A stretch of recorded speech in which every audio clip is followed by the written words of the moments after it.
The lonely millionaire went to the blind date in his friend's place, but he didn't imagine that she had also been switched.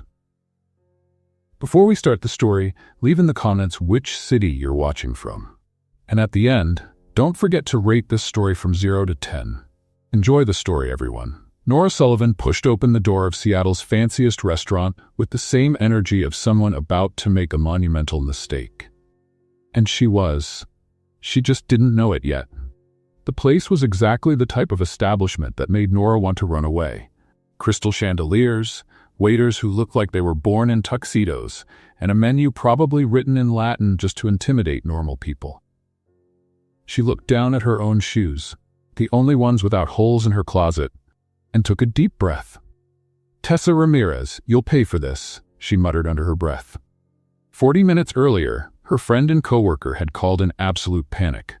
Her voice sounded like someone being chased by invisible bees. "Nora, I need you. It's a matter of life or extreme embarrassment." "Tessa, what did you do?" "I set up a blind date and I can't go." Nora closed her eyes. "Why not?" "Because I found out he's a vegetarian." "So what?" "Nora, I work at a community center that has barbecue every Saturday. I post pictures of ribs on my profile. My bio literally says, Barbecue Queen. He's going to cancel me before dessert." It was completely absurd logic, but Tessa had the gift of turning any simple situation into a disaster worthy of a documentary. So, somehow that Nora still didn't fully understand, she ended up agreeing to go in her place. "Just so he doesn't get stood up," Nora repeated to herself as she crossed the dining room. "Just to be polite. Just to—" She stopped.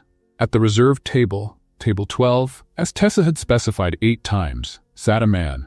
But not just any man. He wore a dark suit that probably cost more than Nora's car. He had a jawline so defined it looked like it had been sculpted by someone very angry at stones. And his eyes, heavens, his eyes were the kind that made a person forget their own name. Nora swallowed hard.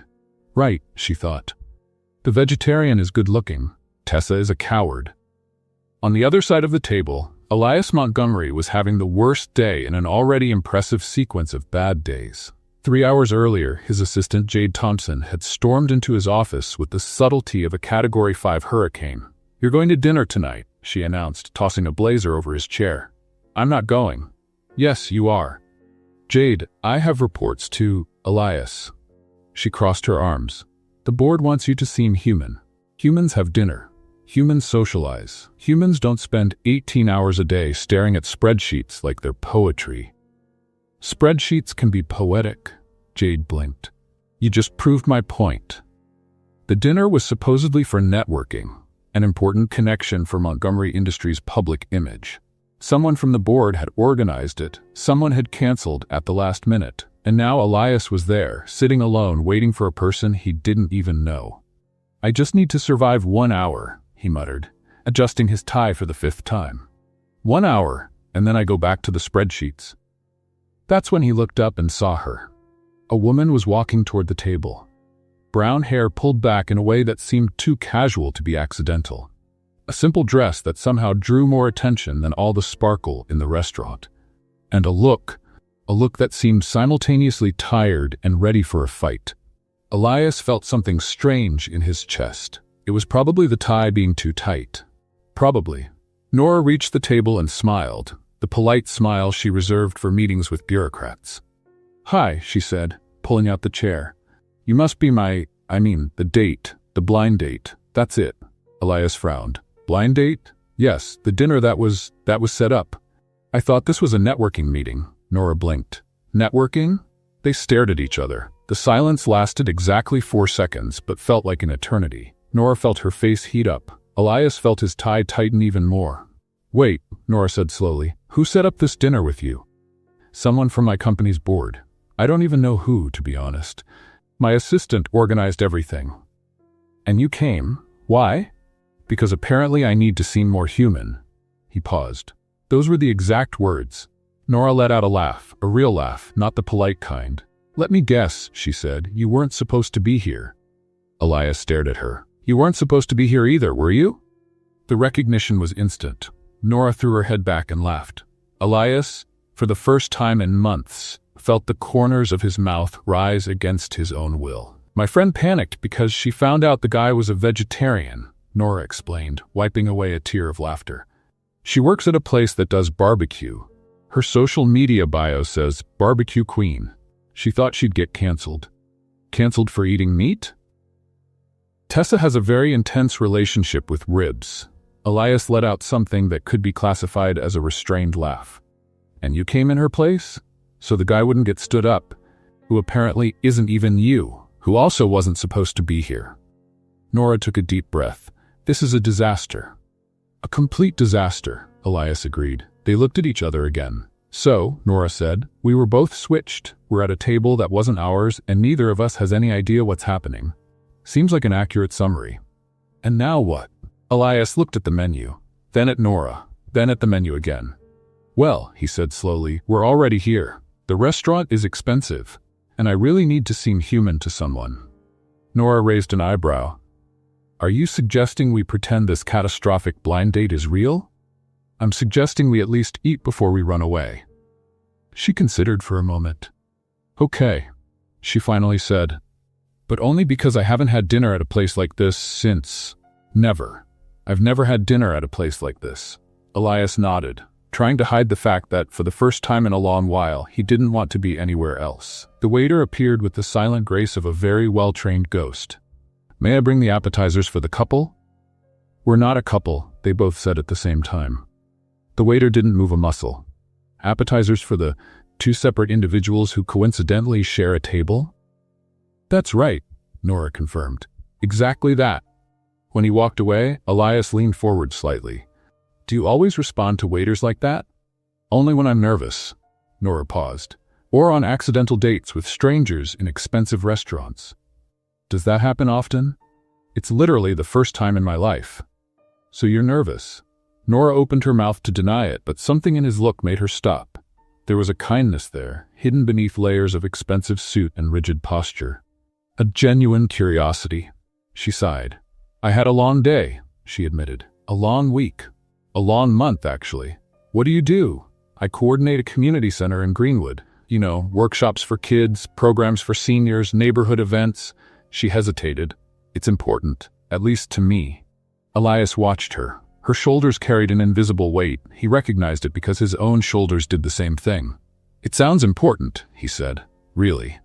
Nora looked up, surprised by the sincerity. It is, she murmured. But it might end soon. A big company wants to tear down the building to build who knows what. Probably another luxury condo. Something crossed Elias's face, a shadow too quick for Nora to notice. That's complicated, he said, his voice slightly different. Complicated is an elegant word for I'm losing the battle of my life. She laughed again, but this time the sound was different. Tired. Elias felt the urge to say something, anything that could lighten that weight. But before he could speak, the waiter reappeared with two plates that looked like edible works of art. Appetizers, he announced, positioning the plates with surgical precision. For the two separate individuals. Nora looked at her plate, then at Elias, then at the plate again.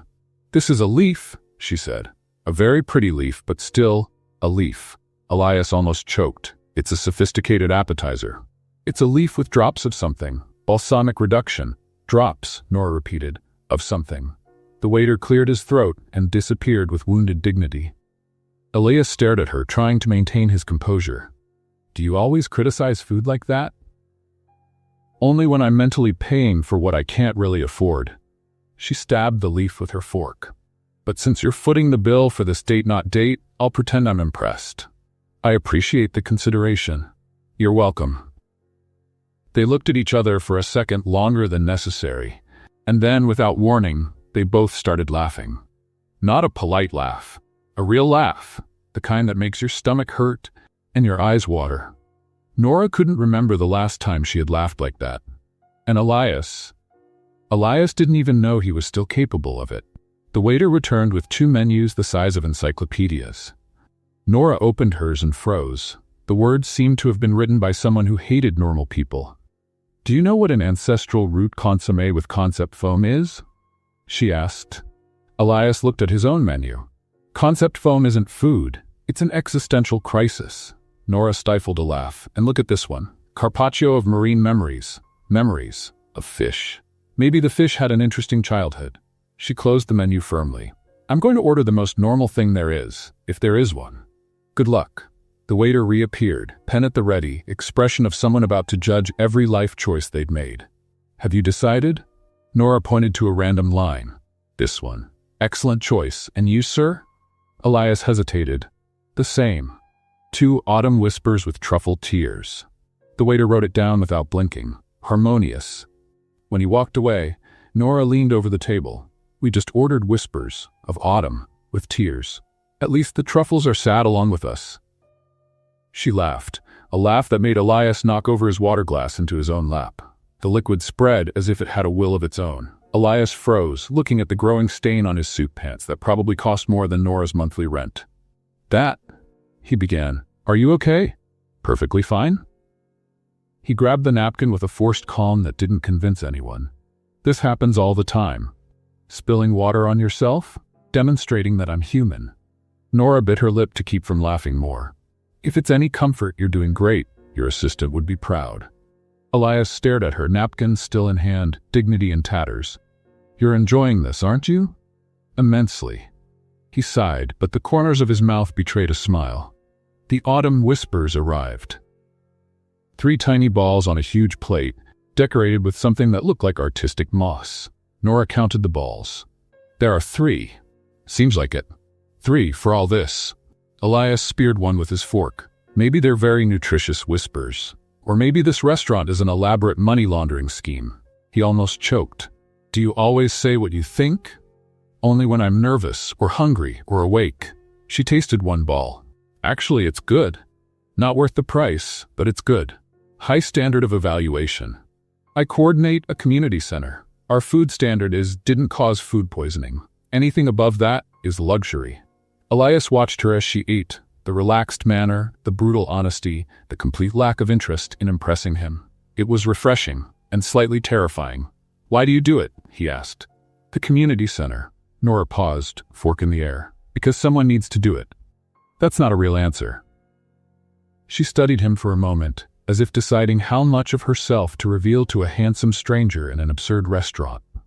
I grew up in a neighborhood like that, she finally said. Without many resources, community centers were everything. Art workshops, homework help, a safe place when home wasn't.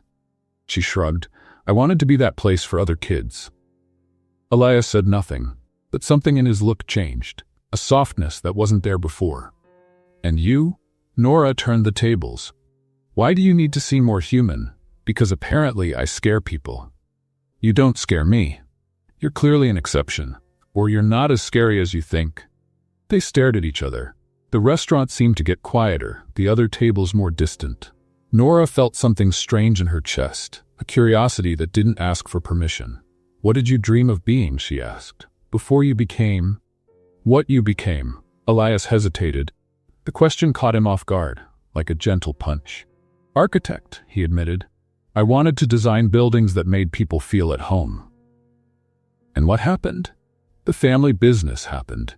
Nora tilted her head. You don't seem happy about it. I didn't say that. You didn't have to. The silence stretched between them, not uncomfortable, but charged. Elias felt the armor he'd worn for years develop cracks he didn't know how to fix. The community center, he said, changing the subject. You mentioned it might close. What's happening? Nora sighed, and the lightness of the previous moment evaporated. A corporation wants the land, expansion plans, urban development, the usual. They have lawyers, money, political connections. She played with her napkin. And we have hope, which doesn't pay bills. Have you tried to fight it? I'm trying.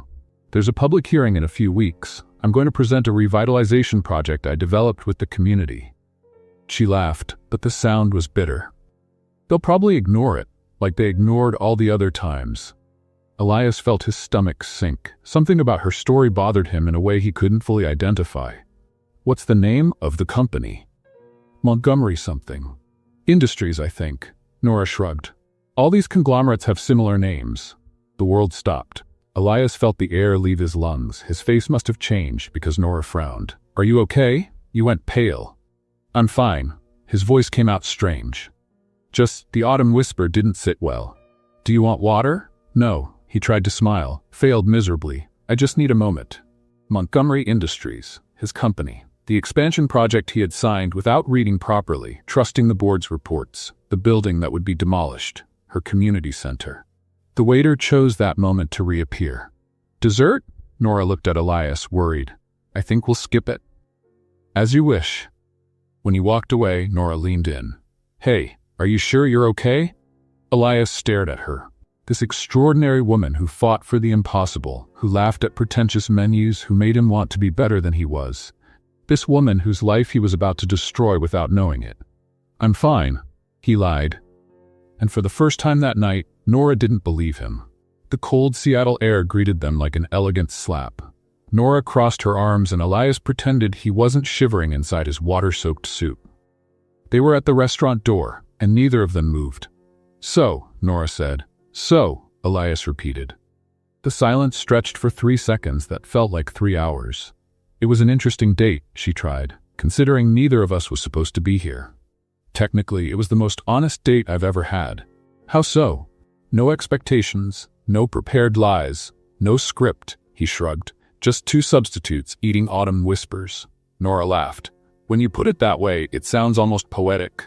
Poetic and expensive. Very expensive. They looked at each other again. The streetlight cast strange shadows on Elias's face, and Nora noticed he had almost invisible freckles on his nose. Details she shouldn't be noticing. Details she couldn't stop noticing. I should, she began. Yeah, me too. Neither finished the sentence. Elias's phone buzzed in his pocket. He ignored it. It buzzed again and again.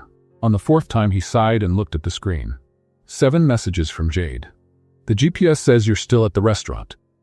It's been an hour and a half already. Elias Montgomery, are you socializing?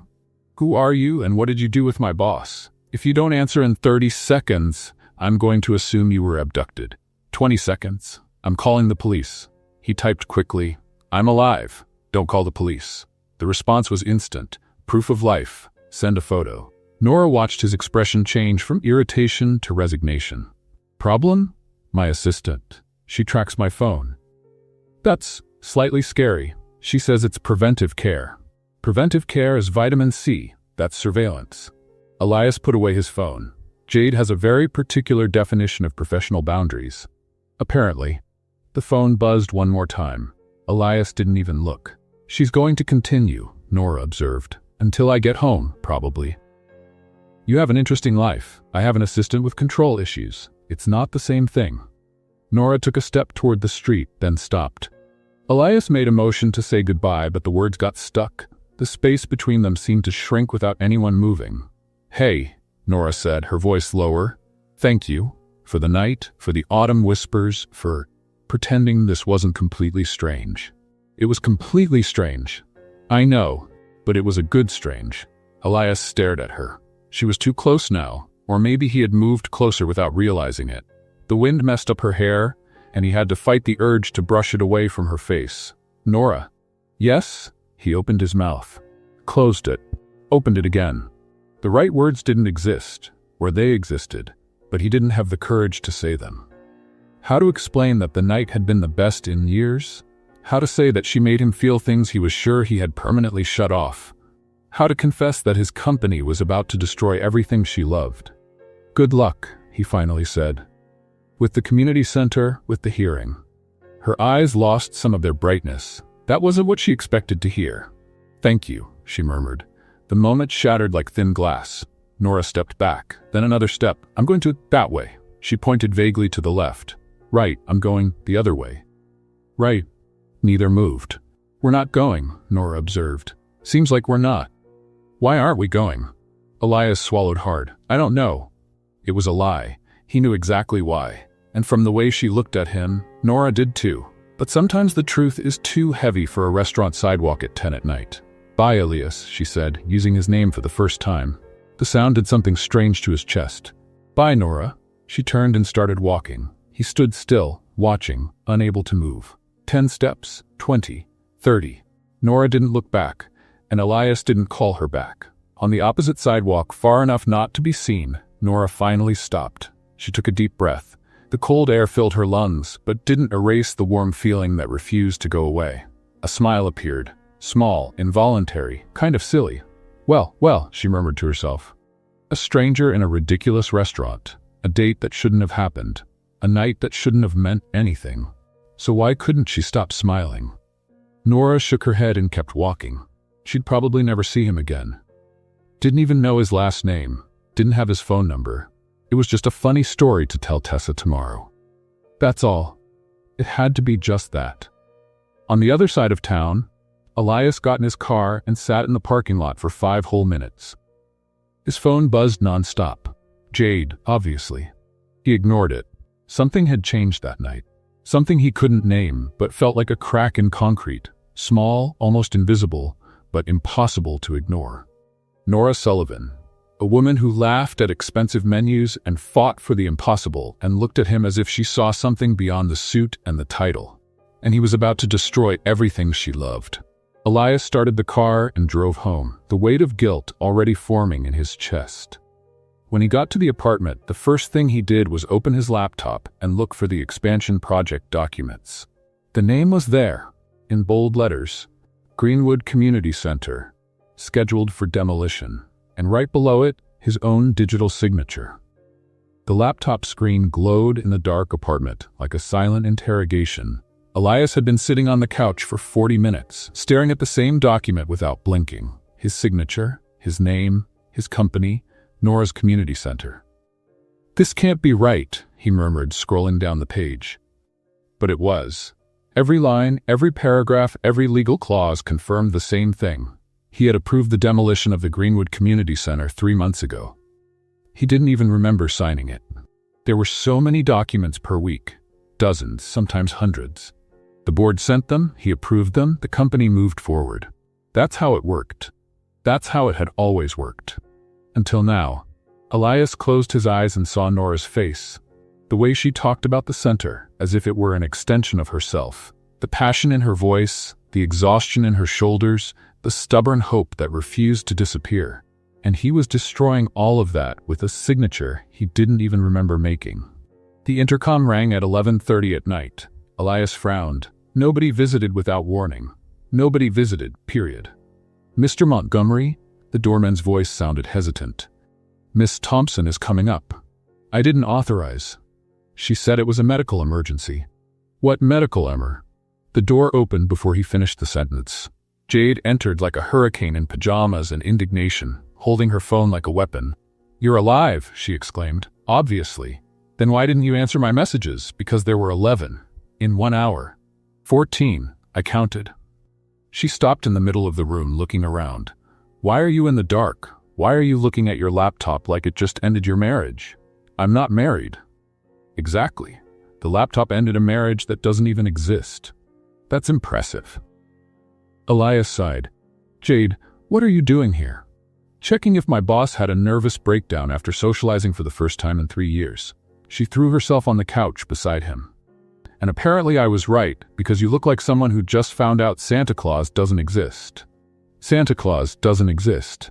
See? Nervous breakdown. Jade peeked at the laptop screen. Greenwood Community Center, she read aloud. Scheduled for demolition. Digital signature of. She stopped. Oh. Yeah, you signed this, apparently. Do you remember signing it? No. Jade leaned back on the couch, processing.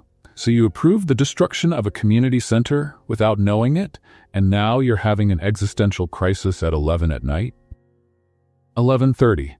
The precision doesn't help Elias. He rubbed his face with his hands. The woman from dinner, Nora, she works there, coordinates the place, has been fighting to save it for months. Jade's eyes widened. Wait, the mysterious woman from the accidental blind date works at the place you're demolishing? Yes.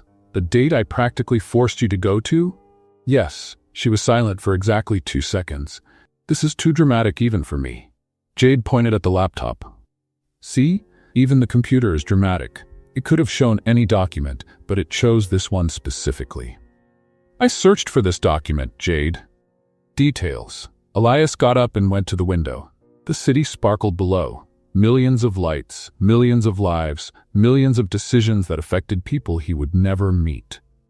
How many times have I done this? He asked, more to himself than to Jade. How many times have I signed something without reading it properly? How many lives have I affected without knowing? Do you want the honest answer or the one that helps you sleep better? The honest one. Probably many. Jade got up and went to him. But that doesn't mean you're a horrible person. It means the system is a mess and nobody can read 300 pages of legalese per day. That's not an excuse. It's not, but it's context. Elias turned to face her. I need to fix this. How? I don't know yet. The board won't like it. I know. Margot Pierce definitely won't like it. I know. Jade crossed her arms. Are you willing to pick a fight with the entire board because of a woman you met 4 hours ago? Elias thought about Nora, about her smile, her laugh, the way she looked at him as if she saw something beyond the CEO, beyond the last name, beyond the money. It's not just because of her, he said. It's because it's right. But she helps. She helps. Jade sighed. Okay, if we're going to do this, we need a plan. You can't just cancel the project out of nowhere. There are contracts, investors, schedules. I know. And you can't tell her who you are. Not yet. She'll think you were getting close on purpose. Elias hadn't thought of that. His stomach sank. She's going to hate me. Probably, but maybe less if you fix things before telling her. And how do I fix it? Jade grabbed the laptop and started typing. First, we find out everything about this project. Who approved it, who profits, what the loopholes are. Then, we find an alternative that makes financial sense. The board only understands money. And if there's no alternative, there's always an alternative. You just have to be creative. She looked at him. You're still the CEO. Your voice carries weight. Use it. At 2 a.m, the apartment was covered with printed papers, notes, and empty coffee cups. Jade had left an hour ago, but Elias couldn't sleep. He was looking at a photo of the community center on the website. Children smiling, elderly people playing cards, a colorful mural painted on the outside wall. It was everything his company wasn't. Chaotic, imperfect, full of life. And he was about to erase it from the map. His phone buzzed. A message from Jade. Found something interesting. The revitalization project that City Hall ignored? It was filed by someone named Nora Sullivan. It's been archived for weeks. Elias felt his heart tighten. She was fighting. Alone. Against him. And didn't even know it. Elias Montgomery couldn't concentrate for 3 days. And that was a problem, because concentration was basically the only thing he knew how to do. 9 o'clock meeting. Thought about Nora. 11 o'clock report. Thought about Nora. 1 o'clock lunch. Didn't eat lunch because he was thinking about Nora. Are you okay? Jade asked for the 10th time that morning. I'm fine. You've been staring at the same page for 20 minutes. I'm analyzing. It's a restaurant menu. Someone sent it by mistake. Elias looked down. It really was a menu, from an Italian restaurant he'd never heard of. I knew that, he lied. Jade crossed her arms. You need to resolve this situation. What situation? The situation where you turned into a lovesick corporate zombie. I'm not in love. You sighed 11 times during the budget meeting. I counted. It was a long meeting. It was about spreadsheets. You love spreadsheets. Elias had no arguments. At 4 p.m, he did something he had never done before. He left the office without warning. Jade nearly had a heart attack when she saw the empty chair. The Greenwood Community Center was 20 minutes away by car, in a neighborhood that Elias probably would never have visited under normal circumstances. The streets were narrower, the buildings lower, and there was a different energy in the air. Less rush. More life. He parked across the street and watched. The center was an old red brick building, with a colorful mural on the side showing children holding hands around the world. The windows were open, and sounds of laughter escaped to the sidewalk. Elias took a deep breath and crossed the street. The inside was chaotic in the best possible way. In one room, children painted on makeshift easels. In another, a group of elderly people played dominoes with the intensity of a championship final. In the hallway, teenagers rehearsed a choreography that seemed to involve a lot of arm movements and little coordination. Nobody wore suits. Nobody seemed stressed. Nobody checked their phone every 30 seconds. It was like another planet. Are you lost, young man? Elias looked down. A girl of approximately 7 years old stared at him with the authority of a miniature CEO. Not exactly, he said. You look lost. And serious. Are you the serious computer guy? What? The The teacher said a serious computer guy was coming to fix the internet. She assessed him from top to bottom. You look serious, and you smell like an office. Elias didn't know if he should be offended. I'm not the computer guy. Then why are you here? Good question. I'm getting to know the place, he tried.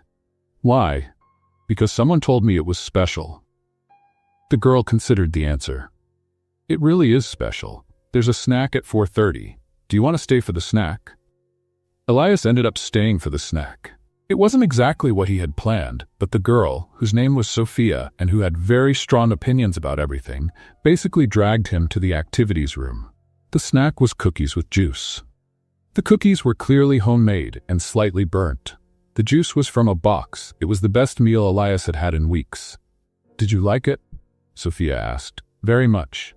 Miss Martha made them. She burns everything, but we pretend it's good because she's nice. That's very kind. It's strategy. If we complain, she stops making them, and burnt cookies are better than no cookies. Elias laughed. A real laugh, the kind that came from deep down. You're very smart, Sophia. I know. That's when he saw her. Nora was in the next room, helping a group of children with a science project that involved a lot of cardboard and even more tape. She wore a center t-shirt and jeans, her hair pulled back in a messy bun, and was laughing at something one of the children had said. Elias froze. She was even more beautiful like this, in her element, surrounded by the chaos she loved, completely unaware she was being watched. His heart did something strange. A leap, a stumble, something hearts normally shouldn't do. Do you know Nora? Sophia asked, following his gaze. Sort of. She's the best. She taught me how to make a baking soda volcano. It made a huge mess. Sophia smiled at the memory. It was amazing. Elias kept watching. Nora crouched down to be at a child's level, explaining something with infinite patience. Then she got up and ran to help an elderly person who had knocked over their domino pieces. Then she went back to the science project, all in a continuous flow of movement and care. It was exhausting just to watch, and she did that every day, by choice, out of love. Elias looked around, the peeling walls that someone had tried to brighten up with drawings, the mismatched chairs, the old but functional equipment. It was imperfect. It was real. It was everything his life wasn't. His apartment was spotless and empty. His office was efficient and cold. His meetings were productive and soulless. And here, in a building his company wanted to demolish, there was more life in one room than he had experienced in years. The guilt came back with full force. Serious guy? Elias looked at Sophia. Yes? Why are you sad? I'm not sad. Yes, you are. Your eyes got different. Children noticed everything. I just realized something, he said. Good thing or bad thing? I still don't know. Nora lifted her head and looked in his direction. Elias felt panic rise up his spine. She was going to recognize him. She was going to ask questions. She was going to find out everything. But before their eyes met, he turned and walked quickly toward the exit. Hey, serious guy, Sophia shouted behind him. Are you coming back? Elias stopped at the door. He looked back one last time. Nora was standing now, looking toward the hallway with a confused expression, as if she had sensed something. He didn't answer Sophia. He just left, his heart heavy, his decision made. He was going to fix this, whatever it took, even if she never knew it was him. The meeting room at Montgomery Industries had floor-to-ceiling windows, furniture that cost more than cars, and an emotional temperature below zero. Elias was sitting at the head of the table, surrounded by 12 board members who looked at him like sharks evaluating prey. Margot Pierce occupied the chair to his right. Strategic position, calculated smile. The Greenwood project is on schedule, she announced, going through the slides. Demolition is scheduled for 6 weeks from now. Everything is planned. Elias took a deep breath. I'd like to propose a review. The silence that followed could freeze coffee. Review? Margot raised a perfectly drawn eyebrow. The project was approved 3 months ago. By you, by the way. I know, but I recently visited the site and... Visited the site? Another board member, a man named Henderson, leaned forward. Why? To understand the real impact of the demolition. Margot let out a short laugh. Elias, we have impact reports. They were done by professionals. Reports don't show children learning to paint. They don't show elderly people who depend on that space to socialize. They don't show... Sentimentality, Margot cut him off. That's what you're describing, and sentimentality doesn't pay dividends. The vote was quick and brutal, 10 in favor of demolition. 2 against, Elias and a woman named Chen, who seemed as surprised as he was to be on the same side. The decision has been made, Margot said, closing her folder. The eviction notice will be sent today. Elias felt his stomach sink. Margot, if we could at least postpone. Postponing costs money. Money that shareholders expect to see earning returns. She stood up, adjusting her impeccable blazer. You're the CEO, Elias, but the board governs. Remember that. She left, and the others followed, leaving Elias alone in Seattle's most expensive meeting room. Jade appeared at the door 2 minutes later. I heard through the wall, she said. The walls are soundproof. I put my glass against them. Old technique, very effective. Elias almost laughed. Almost. The notice is going to be sent today, he said. I know. She's going to receive it today. I know. And I couldn't stop it. Jade sat in the chair next to him. You tried. That counts for something. It doesn't count for her. On the other side of town, Nora Sullivan was having a strange morning. Not strange in a bad way, just different. She had woken up thinking about the dinner from a week ago, about the mysterious man who had shown up at the wrong table, about his smile when she criticized the autumn whispers. And for some reason, she couldn't stop. You're smiling at your coffee, Tessa observed, entering the center's small kitchen. I'm not. Yes, you are. It's weird. You never smile before 10. Nora took a sip, trying to seem normal. I'm just in a good mood. Why? Did something happen? No. Liar. Did something happen at the dinner you went to in my place? Nothing happened. Tessa narrowed her eyes. Nora Sullivan, you met someone. I didn't. You met someone. Tessa, for the love of... Who is he? What's he like? Did you exchange numbers? Are you going to see him again? Nora sighed. We didn't exchange numbers. I don't know his last name, and I'll probably never see him again. That's the saddest and most romantic thing I've ever heard. It's not romantic, it's just a funny story. A funny story that makes you smile at your coffee at 8 in the morning. Nora had no arguments. Sophia appeared in the kitchen doorway, dragging a backpack that seemed to weigh more than her. Nora, did the serious guy come back? Nora frowned. What serious guy? The serious computer guy. Except he wasn't the computer guy. He came yesterday, ate cookies with me, and then ran away. Tessa and Nora exchanged glances. What was he like? Nora asked. Tall, in a suit, smelled like an office. Sophia thought, and he kept looking at you from far away. I think he likes you. Nora's heart gave a leap she preferred to ignore. It must have been some inspector, she said, more to herself. Inspectors don't eat burnt cookies, Tessa observed. Maybe he was a hungry inspector. Sophia shrugged. He said someone told him this place was special, and that he wanted to get to know it. Nora felt something strange in her chest, a foolish hope that made no sense. It couldn't be him. There was no way it could be him. Could there? The mailman arrived at 11:43. Nora was in the middle of an origami workshop when Tessa appeared at the door, her face pale, holding an envelope. Nora, she said, her voice strange, you need to see this. The envelope had the Montgomery Industries logo. Inside, a 3-page letter that basically said, you have 60 days to vacate the building. Nora read it once, twice, 3 times. The words didn't change. No, she murmured. No, no, no. Tessa came closer. Nora, I filed the project. I did everything right. Her voice broke. For a moment, just a moment, Nora Sullivan collapsed. Her shoulders curved, her eyes filled, and the weight of months of fighting fell all at once. Tessa hugged her without saying anything. It lasted exactly 30 seconds. Then Nora pulled away, wiped her eyes, and took a deep breath. Okay, she said, her voice firm again. Okay. Nora, you don't have to. The public hearing is in 2 weeks. We still have time. But the notice, it's a piece of paper. Papers can be contested. Nora picked up the envelope and placed it on the table. They want a fight? They'll get a fight. Tessa watched her, impressed. What are you going to do? Nora smiled, not a happy smile, but a determined one. I'm going to make them regret underestimating Greenwood. Tessa tried to help the only way she knew how. You can do it, Nora. You're strong. You're a social justice warrior. Nora stared at her. What was that? A motivational speech. It was terrible. I know, but it's what I've got. Despite everything, Nora laughed. And somewhere in the city, Elias Montgomery looked out the office window, not knowing he had just declared war on the only woman who had made his heart beat differently in years. The Seattle City Hall auditorium hadn't seen this many people since the paid parking controversy in 2019. Every seat was occupied, people squeezed into the hallways, and someone had brought a sign that said, "Greenwood Lives," in red letters that seemed to have been painted with anger. Nora Sullivan was backstage, holding her notes as if they were a life vest. "You're looking green," Tessa observed. "Thanks for the support." "It's a pretty green. Matches the nervousness." Nora took a deep breath. 2 weeks of preparation, sleepless nights, a revitalization project she had rewritten 7 times until it was perfect.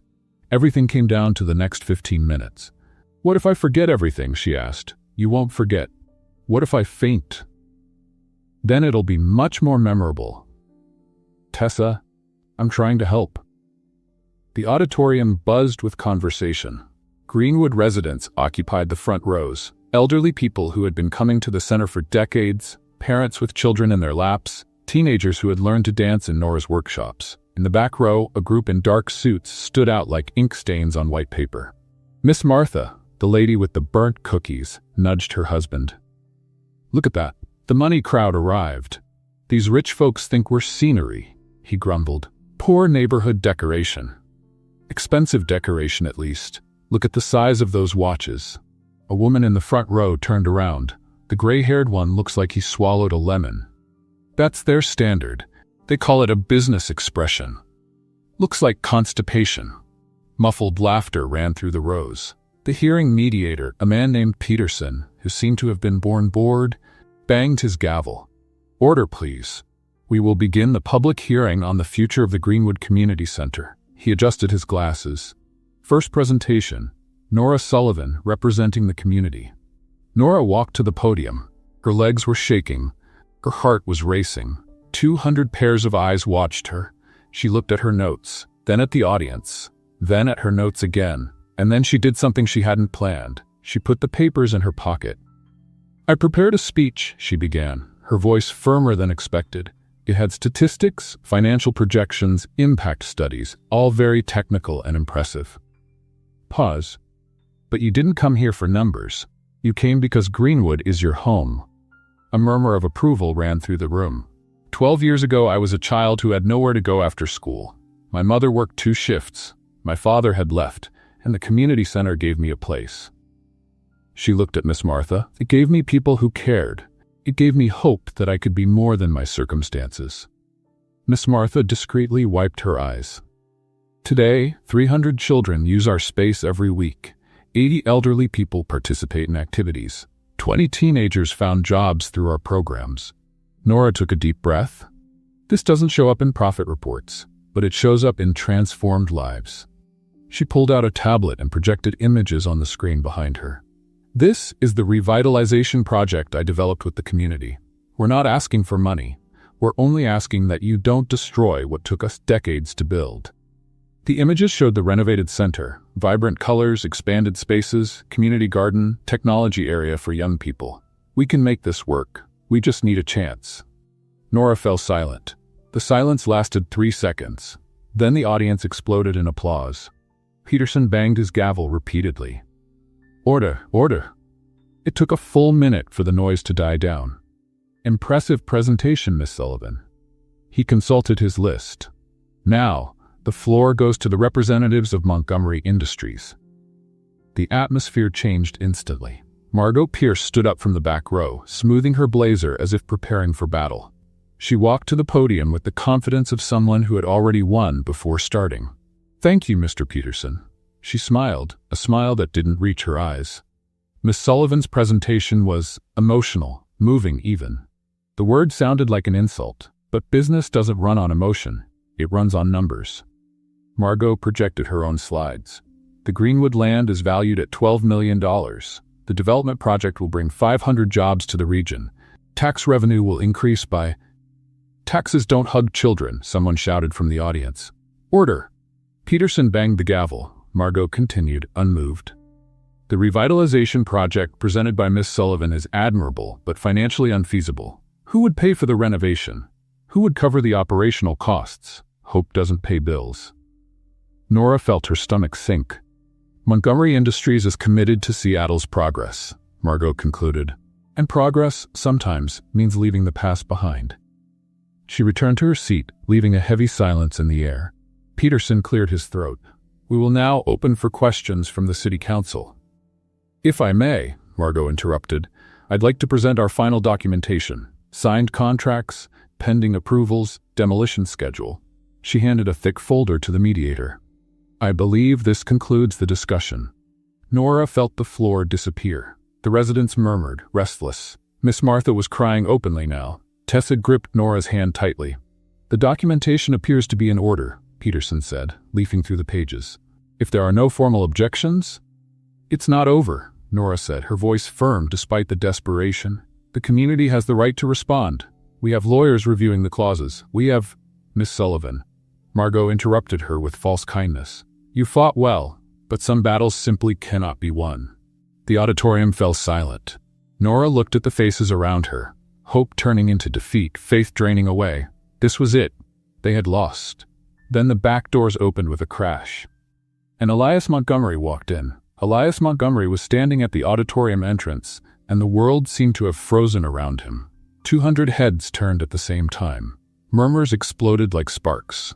Margot Pierce went so pale she looked like she had seen a ghost, which in a way was true, the CEO himself. There, without warning. This wasn't on the schedule, she hissed to the lawyer beside her. I know. Why is he here? I don't know. In Elias's pocket, his phone buzzed. A message from Jade. I just saw from GPS that you entered City Hall. What are you doing? He ignored it. Another message. Elias Montgomery, if you're about to do something dramatic, at least warn me so I can prepare the press release. Ignored again. Third message. Act natural. For God's sake, act natural. He almost laughed. Natural was the last thing he could be at that moment. Nora Sullivan couldn't breathe, couldn't think. Couldn't do anything but stare at the man walking down the center aisle of the auditorium as if the entire place belonged to him. It was him, the man from dinner, the man with the autumn whispers, the man who had made her laugh for the first time in months and then disappeared without a trace.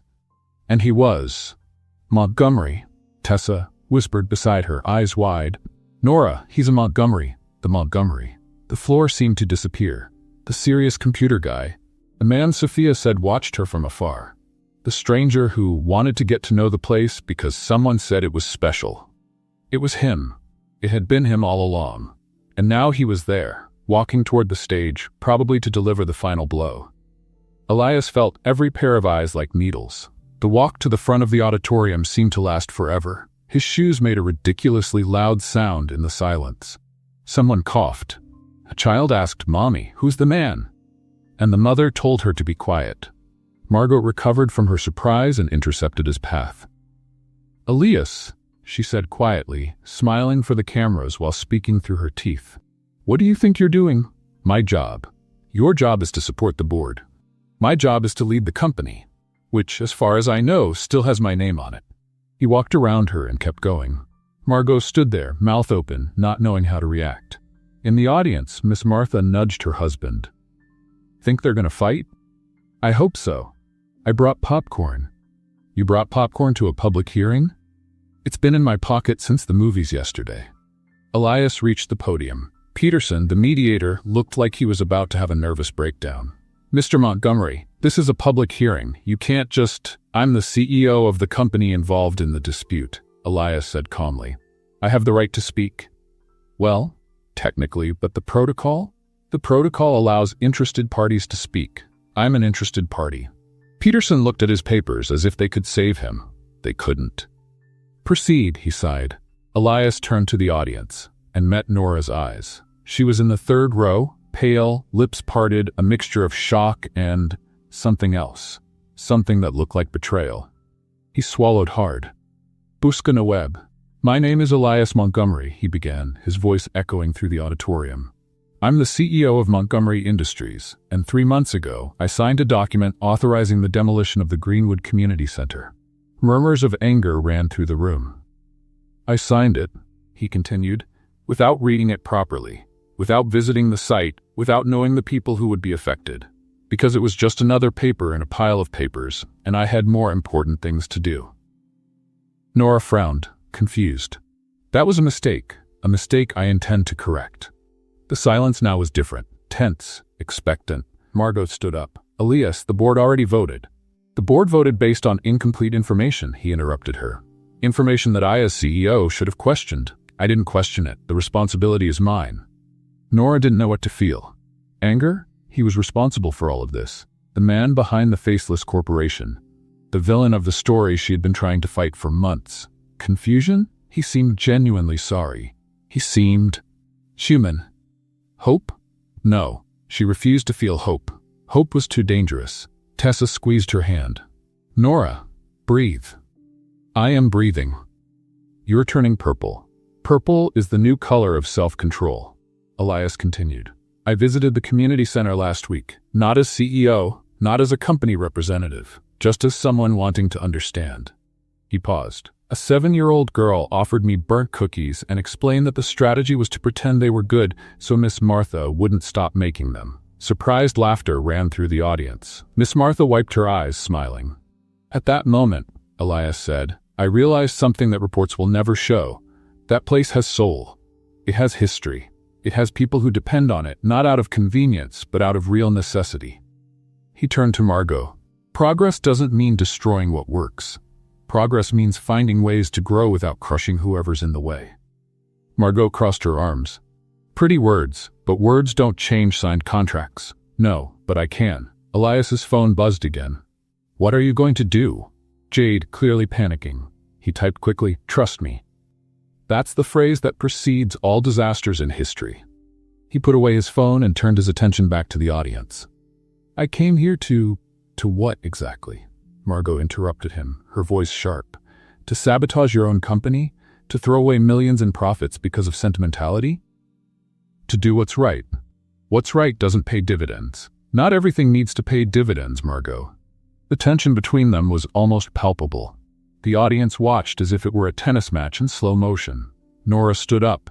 She hadn't planned it. Her body simply decided it couldn't stay sitting anymore.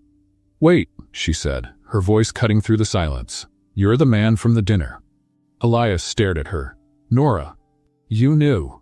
The accusation weighted each syllable. You knew who I was, what I did, and you didn't say anything. I didn't know, not that night. But you found out later, and even then you didn't say anything. I wanted to fix it before. Before what? Before I found out that the man who made me laugh was the same one destroying everything I love? The entire auditorium held its breath. Elias came down from the stage and walked to her. He stopped 2 steps away, too close and too far at the same time. I was wrong, he said, low enough for only her to hear. I was wrong not to tell you. I was wrong to sign without thinking. I was wrong in 1,000 things I can't change. Then why are you here? Because some things I can still fix. His eyes were sincere, desperately sincere. And Nora hated the fact that even now, even knowing who he was, a part of her still wanted to believe. Peterson cleared his throat. If we could, resume order. Nobody paid attention. Mr. Montgomery, Margot said, her voice icy. If you don't have anything concrete to offer, I suggest you stop wasting everyone's time. Elias turned to her and smiled. It wasn't a happy smile. It was the smile of someone about to flip a table.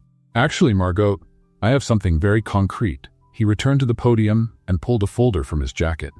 I've spent the last 2 weeks reviewing contracts, consulting lawyers, and finding viable alternatives. He opened the folder. What I have here is a proposal that will change everything. Margot went pale. What proposal? Elias looked at Nora, then at the audience, then at the mediator. A proposal that needs to be heard. He placed the documents on Peterson's table, and the entire auditorium leaned forward, waiting. Peterson leafed through the documents with trembling hands. The entire auditorium seemed to lean forward, as if gravity had changed direction. Margot Pierce was tapping her foot on the floor, a nervous tic she would never admit to having. This is ridiculous, she whispered to the lawyer beside her. He can't just show up with a folder and change everything.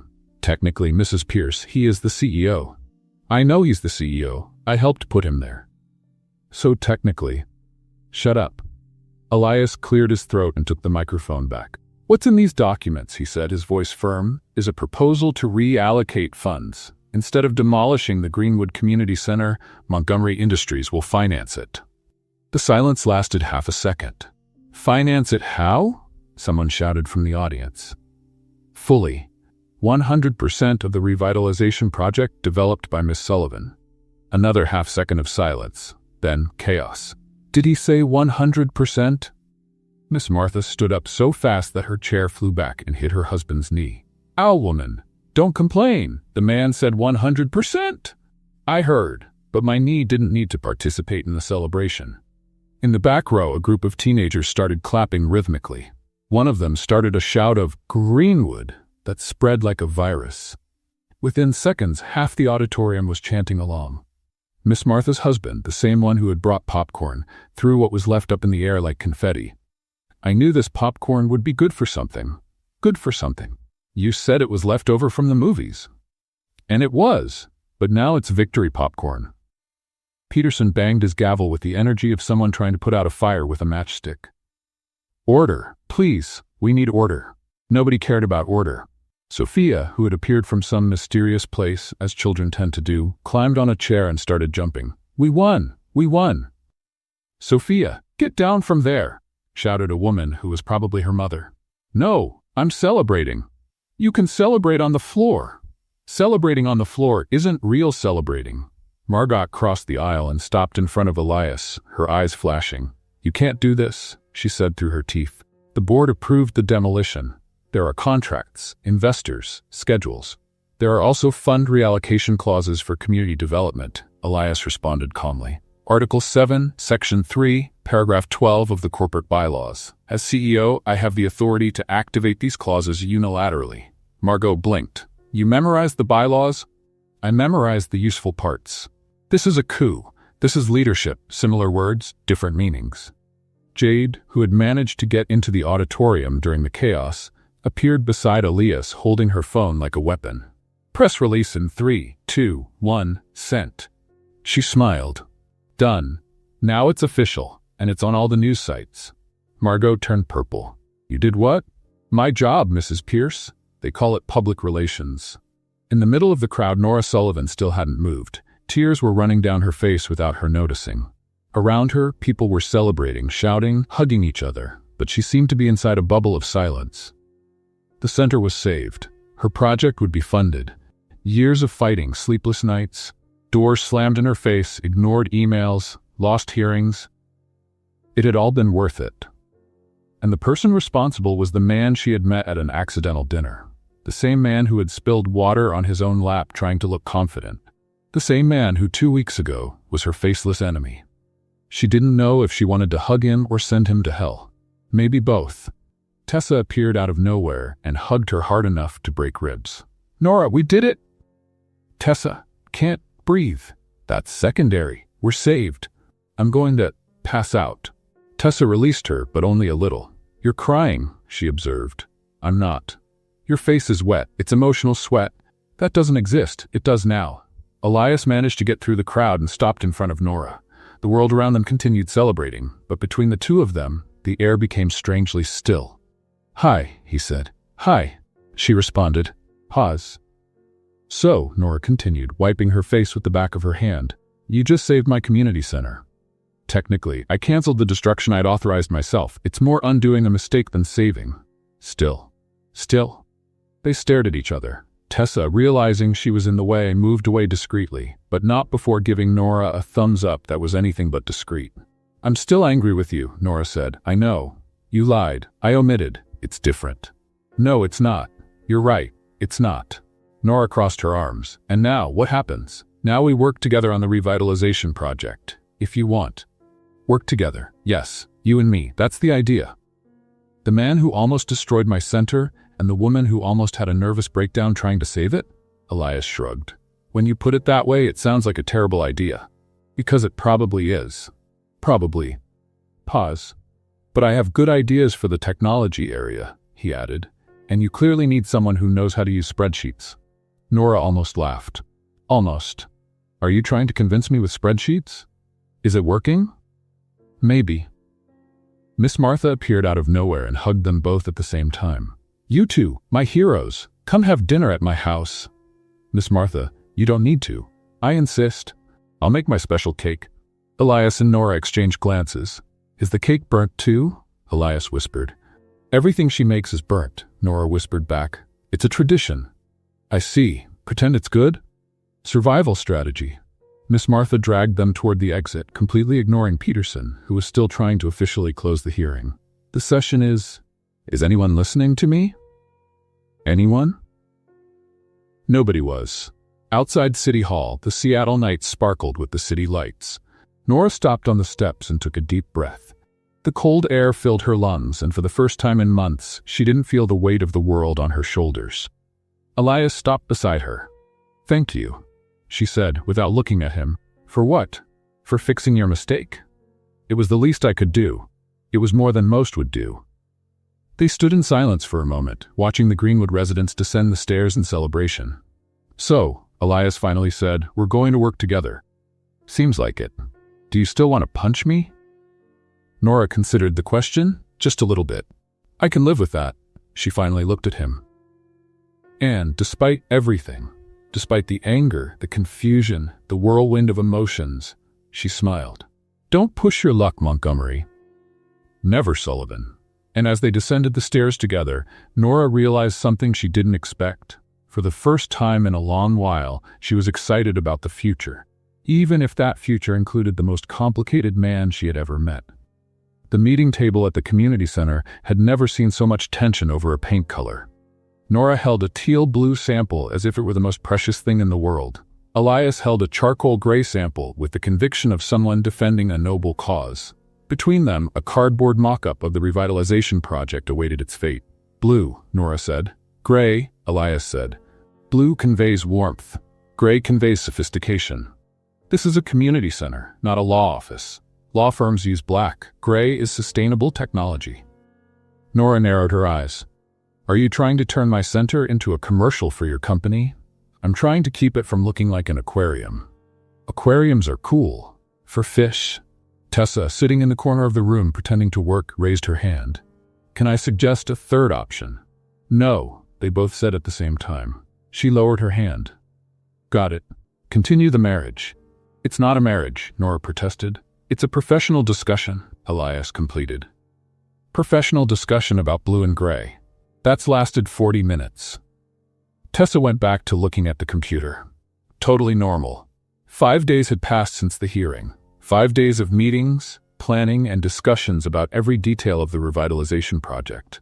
5 days of Nora and Elias working side by side, trying to pretend there wasn't a strange electricity in the air every time they got too close. They were failing miserably. "Look," Nora said, placing the paint sample on the table, "we can settle this in a civilized way." "I'm listening." "Vote. The community decides." Elias considered. "Fair, but if they choose gray..." "They won't choose gray." "You don't know that. I've known this community for 12 years. They're not going to choose the color of a hospital. Gray isn't hospital color. Hospitals use white. Gray is white that gave up on living." Elias opened his mouth, closed it, and for a second it looked like he was going to laugh. He held back at the last instant. "You're impossible," he said. "Thank you. I practice." Jade appeared at the door carrying coffee and skepticism. "Still fighting over the color?" "We're not fighting," Elias said. "We're debating," Nora completed. "Debating, of course." Jade distributed the cups. "I brought decaf for both of you. You clearly don't need more energy." Nora took the coffee and took a sip. "This isn't decaf." "No, but the faces you made were worth the lie." Elias stared at her. "You just admitted you lied." "I work for a CEO. Adapting the truth is part of the package." "It's not. It should be. It would make everything more efficient." Tessa from across the room raised her own cup. "I like her." Jade smiled. "The feeling is mutual." Nora looked from one to the other. "Why does it feel like you're plotting something?" "Because we are," Jade said simply. "But don't worry, it's for your own good." "That's scary." "It's efficiency." Similar words. After coffee, they returned to the mock-up. Elias leaned over the table to point out a detail in the technology area. Nora leaned in to see better. And, without meaning to, their hands landed on the same spot on the paper. The touch was brief, maybe half a second. but it was enough to make them both freeze. "Sorry," Nora said, pulling her hand back. "No, I was just looking." "Me too." They stared at each other. The air became strangely charged. Tessa coughed, loudly, very loudly. "I'm going to get more coffee," she announced, standing up. "Jade, come with me?" "I just brought coffee." "Then let's get cookies." "We don't have cookies." "Let's buy cookies." "The nearest store is." Tessa pulled her by the arm. "Let's go, now." The two left, leaving Nora and Elias alone with a cardboard mock-up and attention nobody had asked for. "So," Nora said, trying to seem casual, "the technology area." "Yes, the technology area." "You were saying something about computers." "Was I?" "I don't know. You were pointing." "Oh yes." Elias looked at the mock-up as if seeing it for the first time. "I was thinking we could have a programming room for teenagers, teach skills that can become careers." Nora relaxed a bit. Work was safe territory. "That's actually a good idea." "You sound surprised." "I am surprised. Your ideas usually involve more gray." "This one doesn't involve gray." "That's why it's a good idea." Elias rolled his eyes, but he was smiling. They worked in silence for a few minutes. It was strange, Nora thought, how silence with him wasn't uncomfortable. With most people, silence meant awkwardness. With Elias, it just meant being together, which was disturbing for reasons she refused to analyze. "Can I ask you something?" Elias said suddenly. "Depends on the question. Are you still angry with me?" Nora stopped writing. The question was too direct to ignore. "I don't know," she admitted. "Sometimes yes, sometimes no." "Fair. You lied to me." I omitted. "Which is a type of lie." "I know." He sighed. "I wanted to tell you, that night at dinner after you talked about the center, I wanted to tell the truth." "Why didn't you?" "Because you were going to hate me, and I didn't want you to hate me." Nora studied him. He seemed genuinely sorry, not the rehearsed kind that rich men did when they got caught. The real kind. The kind that weighed on the chest. "I don't hate you," she finally said. "You don't?" "No. But I still don't know if I trust you." Elias nodded. "That's more than I deserved." "Probably. You don't make things easy, you know that?" "Why would I make it easy?" He laughed, a low, surprised laugh. "Fair. Very fair." Tessa and Jade returned 40 minutes later carrying cookies they had clearly bought just to have an excuse. "We're back," Tessa announced. "We brought supplies." "You took almost an hour," Nora observed. "The line was long." "What line? The store is 2 blocks away." "A spiritual line of reflection about cookies." Jade nodded solemnly. "Very philosophical." Nora and Elias exchanged glances, the kind of look that said, they think we don't notice what they're doing. But neither commented. By the end of the day, the mock-up was almost complete. The technology area had space for 20 computers. The art room had large windows for natural light. The community garden had spiral-shaped beds. And the wall color still hadn't been decided. "Vote tomorrow," Nora said, putting away the materials. "The community decides." "Agreed. And when they choose blue, you can't complain. When they choose gray, you can't either." "They won't choose gray. You're very confident." "I'm realistic." Elias grabbed his own briefcase and walked to the door. He stopped, his hand on the doorknob. "Nora?" "Yes?" He hesitated. It seemed like he wanted to say something more, something important. But the words didn't come. "See you tomorrow," he finally said. "See you tomorrow." The door closed. Nora stood still, looking at the empty space he had left. "Are you okay?" Tessa asked. "I am." "You're making a face like you're not." "A face like what?" "Like someone who's falling for the wrong guy and trying to pretend they're not." Nora opened her mouth to deny it, closed it, opened it again. "I'm not falling for him." "Okay, I'm not." "I believe you. You're being sarcastic." "Totally. But with love." On the other side of town, Elias got in the car and sat in the parking lot for 10 minutes. Jade, in the passenger seat, pretended to check emails. "How long are you going to sit there?" "As long as I need to." "Need to for what?" "To process." "Process what?" "The fact that you're completely in love with her and don't have the courage to say it." Elias stared at her. "I'm not." "Elias, I've known you for 6 years. You've never argued over a paint color in your life. You don't care about colors. You once approved an entire office in beige because whatever." He had no arguments. "She still doesn't trust me," he said quietly. "So what?" "What do you mean, so what?" "Trust is important. Trust is built. You're building it." "And if I can't," Jade sighed, "then at least you tried." But something tells me she's as scared as you are. Elias looked out the window. The Seattle lights sparkled on the horizon. You think so? I know so. Women know these things. That's a stereotype. It's a universal truth. Now start this car before I freeze. That night, on opposite sides of the city, two people stared at the ceiling, unable to sleep. Thinking about the same thing, the same person, and the terrible fear that what they felt was too real to ignore. The vote for the color had begun, and to the surprise of both Elias and Nora, the community chose green. Not blue. Not gray. Emerald green, to be exact. A suggestion from Sophia that won unanimously because, according to her, green is the color of plants, and plants are cool. Nora and Elias stood side by side, staring at the voting results as if they'd been collectively slapped. Green, Nora said. Green, Elias repeated. We argued for 40 minutes over nothing. Technically, we debated. We debated over nothing. Sophia walked past them with a victorious smile. Adults complicate everything. You should have just asked the kids from the start. Miss Martha, behind her, shrugged. She has a point. A week after the historic vote, the renovation was officially underway. Workers came and went, walls gained new life, and the community center buzzed with activity. Nora and Elias had fallen into a strange routine of working together. Meetings in the morning, inspections in the afternoon, discussions about details at the end of the day. It was productive. It was professional. It was absolutely maddening. Because every time their eyes met, the air got heavier. Every time their hands almost touched, Nora's heart raced. And every time Elias smiled, that restrained smile that seemed reserved just for her, Nora temporarily forgot how to form sentences. Tessa had started taking notes, literally. In a little notebook. What are you writing? Nora asked one afternoon. Nothing. Tessa, scientific research about unresolved romantic tension. You two are a fascinating case study. I'm going to burn that notebook. I have a cloud backup. On Friday, the storm arrived. The Seattle sky darkened at 5 in the afternoon as if someone had turned off the sun.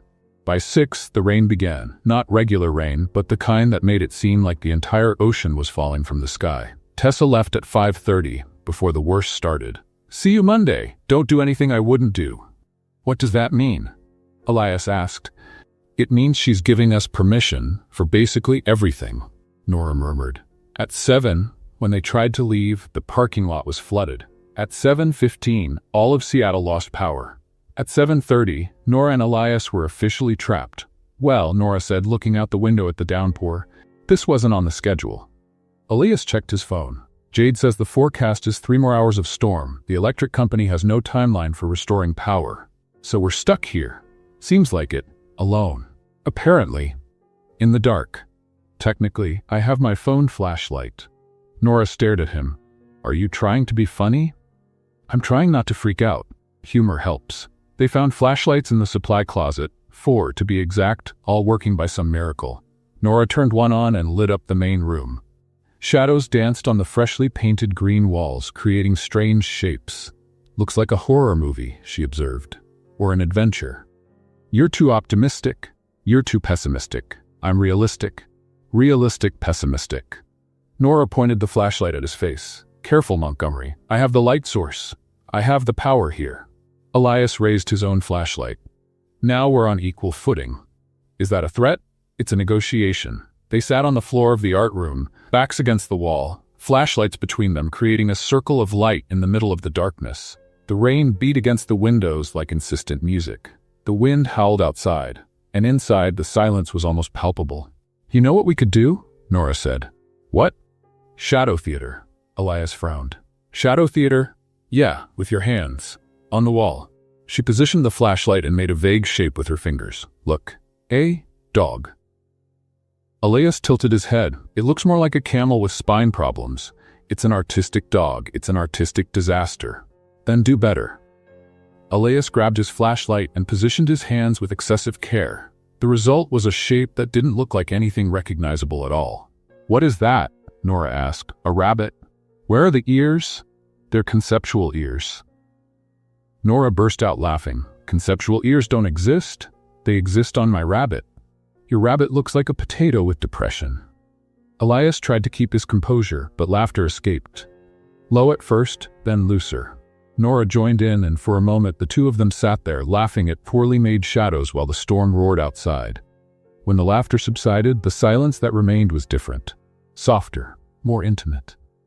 "Can I tell you something?" Elias said, his voice low. "Depends on what it is. I've never done this before." Shadow theater? Being stuck in a storm with someone. He paused. Being stuck anywhere with someone, actually. My life has always been very controlled. Schedules, meetings, appointments, everything planned months in advance. Nora watched him. The flashlight made soft shadows on his face, softening the angles, revealing something more vulnerable underneath. "That sounds lonely," she said. "It is." He didn't hesitate.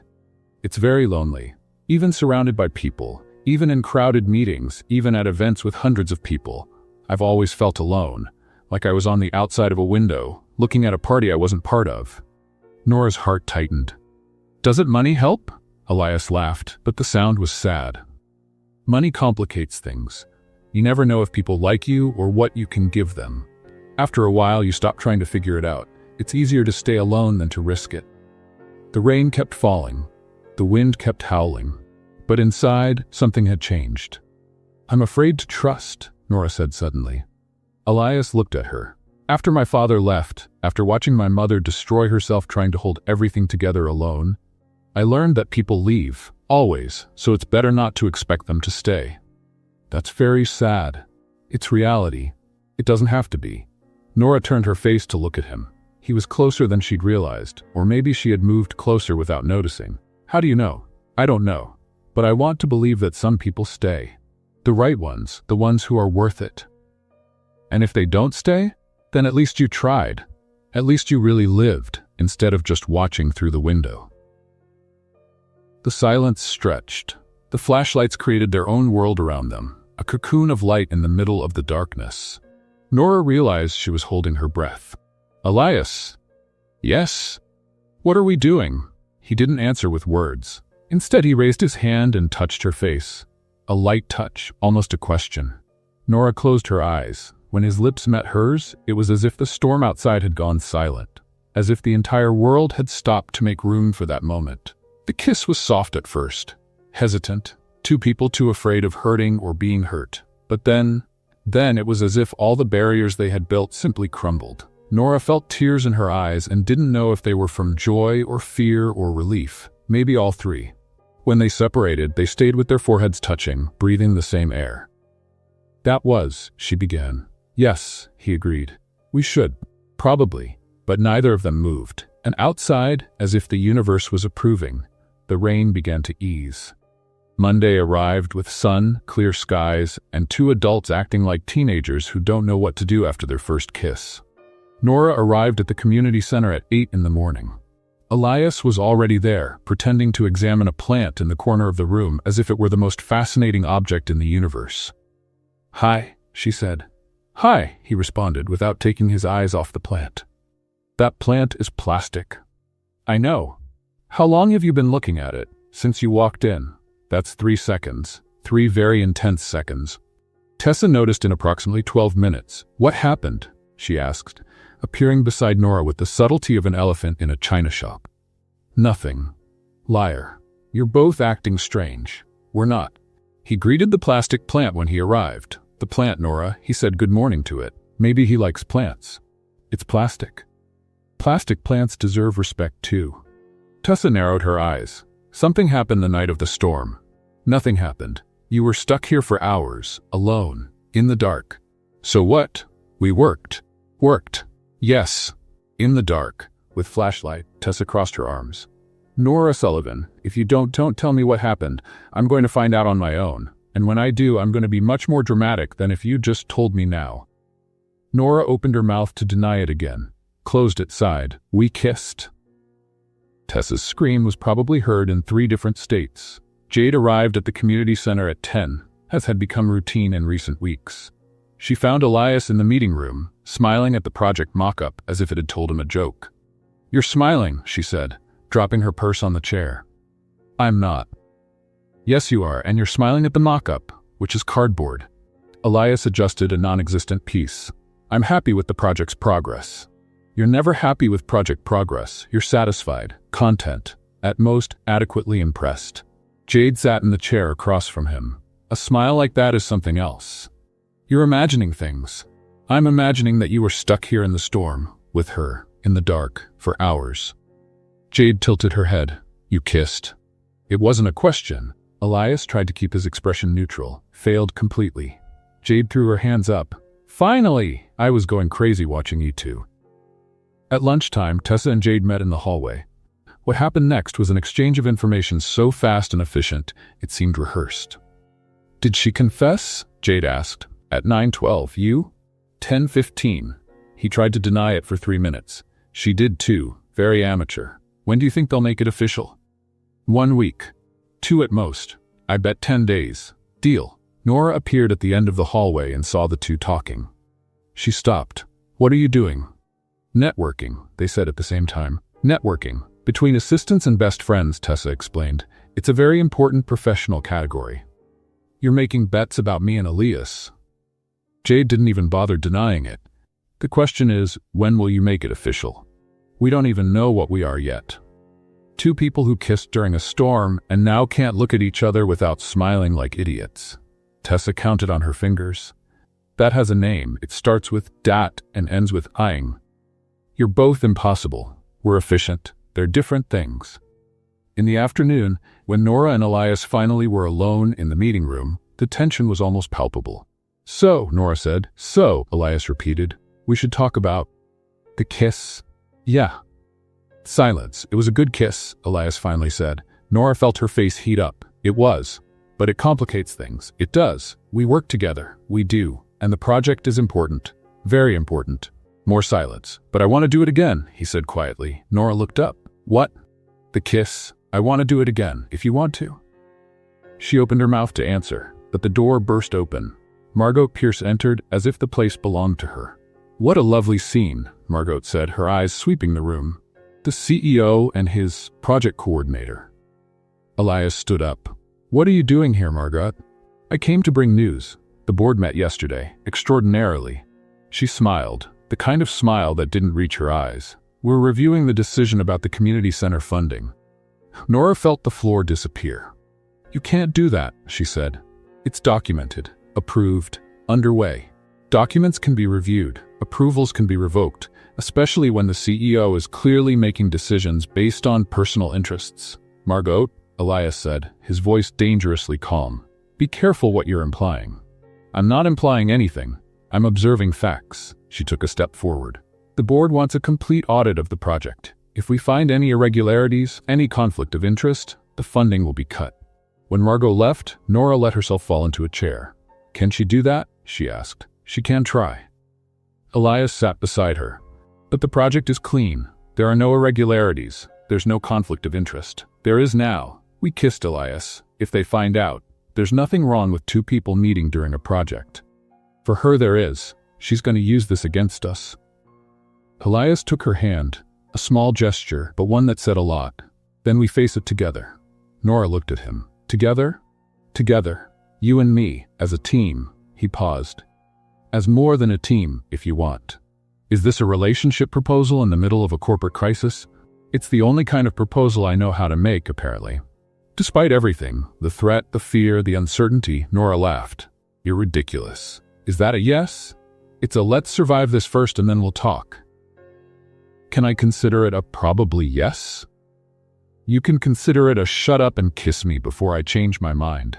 Elias didn't need to hear it twice. Tessa and Jade returned together 10 minutes later. They had clearly planned the timing. They found Nora and Elias holding hands, analyzing documents with the determination of two lawyers before a trial. Okay, Jade said slowly. What happened? You're too serious for people who just got together. Margot is trying to take down the project, Elias summarized. And you're holding hands because we also decided to date, Nora completed. Tessa blinked, then blinked again. Wait, both things at the same time? Crisis and dating? Efficiency, Elias said. Jade and Tessa exchanged glances. I like them together, Jade decided. They're crazy, but they work, Tessa agreed. Who won the bet? Nora asked. Nobody. You were faster than we expected. They worked until midnight, reviewing every document, every contract, every comma in the project. When they finished, They had a complete file against any accusation Margot could invent. And they had something more, a certainty that didn't exist before. "Ready for tomorrow?" Elias asked at the center's door. "No," Nora smiled, "but I'm going anyway. That's what I admire most about you. My stubbornness, your courage." He kissed her, softer this time, but no less meaningful. And Nora realized that, for the first time in a long while, she wasn't afraid anymore. Not of trusting, not of falling, not of loving. Tomorrow would be a battle, but at least it wouldn't be alone. The audit lasted 3 weeks. 3 weeks of reviewed documents, tense meetings, and Margot Pierce scouring every penny of the project as if she'd find hidden gold. She found nothing. Not a comma out of place, not a penny unexplained, not a shadow of irregularity.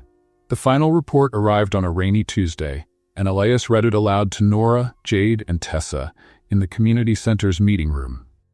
Project in full compliance with corporate and municipal guidelines. No evidence of conflict of interest. Recommendation: proceed as planned. Tessa let out a scream that probably scared birds within a 3-kilometer radius. "We won." "Technically, we didn't do anything wrong to begin with," Nora observed. "Details. A win is a win." Jade was already on her phone. "I'm sending the report to all board members, with a copy to Margot, in bold." "That's petty," Elias said. "That's poetic justice." Jade smiled. Similar words. Margot Pierce resigned from the board 2 weeks later. Officially, it was to pursue new professional challenges. Unofficially, everyone knew she had lost the war and preferred to leave before being pushed. Nora heard the news from Jade, who showed up at the center with non-alcoholic champagne and a smile that wouldn't fit on her face. "She's gone," Jade announced. "Cleared her desk last night. Didn't even say goodbye." That's wow. Nora didn't know exactly what to feel. Is it over? It's over. The project is safe, the funding is guaranteed, and you two can date in peace without anyone trying to turn it into a corporate scandal. Elias appeared at the door, clearly already knowing the news from his relieved expression. "So," he said, looking at Nora, "looks like we survived. Looks like we did. What do we do now?" Nora smiled. "Now we build." 6 months later, the Greenwood Community Center had never looked so beautiful. The emerald green walls gleamed under the September sun. The community garden bloomed with tomatoes, sunflowers, and aromatic herbs. The technology room had 20 new computers, all occupied by teenagers learning programming. And the mural on the side of the building, painted by the neighborhood children themselves, showed hands of all colors holding the planet.